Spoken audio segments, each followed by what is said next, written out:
When we started out to build a Demon, we didn't start out to compete with anyone else in the industry. We started out working from our background and being the best version of what we could be, because we are completely different. We are not trying to be a sports car. We are not trying to be a pony car. We're trying to be a street strip muscle car, and there's no one else in that space. We decided very early on in the project that the key to success on this car was going to be the last tenth. And I don't mean the tenth of a second in the quarter mile. I mean that last tenth of effort that was going to push you beyond an interesting stat into a stat that had never been done before. I mean, you start at the top of the list, drag radials. No one's ever put drag radials on a car. They've been available in the marketplace, but they've never been put on a production car. That's a first that we're very proud of. Transmission. No one has ever put a trans brake in a production car. No one has used the air conditioning system to cool the intercoolers.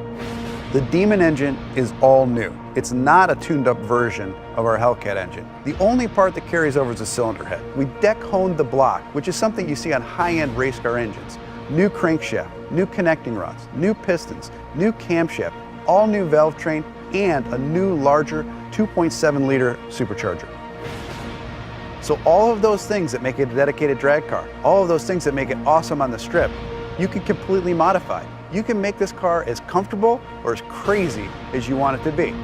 The two most common questions I get on Demon: number one, why'd you build a car like this? And the second question after that, how much horsepower does it have? And I always tell everybody, I'll tell you the horsepower, it's amazing, but I want to explain to you the full performance package and everything that that horsepower enables. I'm going to walk you through a virtual run of what it's like to drive a Demon. You strap yourself into a 4-point harness, take your red key, fire up the most powerful V8 production engine ever put in a car. Put your car into drag mode. Once you go into drag mode, your suspension is already pre-calibrated for maximum lift off the starting line. Activate your line lock.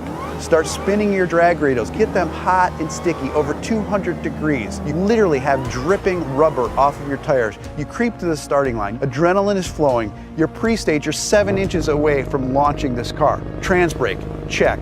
Torque reserve, check. Yellow, yellow, yellow, green, launch. You leave the starting line at 1.8 Gs, harder than any car has ever accelerated off the starting line.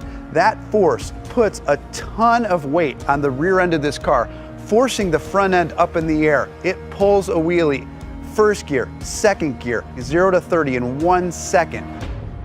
Third gear, you're now at 60 miles an hour in 2.3 seconds. Fourth gear, 5.1 seconds, you're doing 100 miles an hour. Now things are starting to settle in. You're really getting into this time warp and things are happening so fast. You're getting close to the end of the track. You're now doing 140 miles an hour as you cross the finish line in 9.65 seconds. You have just driven this production car faster than any production car has ever finished the quarter mile. So fast, in fact, that after the NHRA certified that time, they banned it from competition.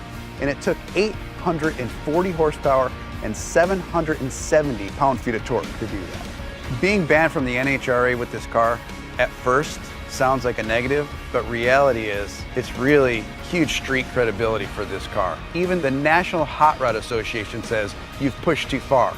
You've done too much. You've broken a record that's not supposed to be broken in a production car. To me, that letter's a badge of honor.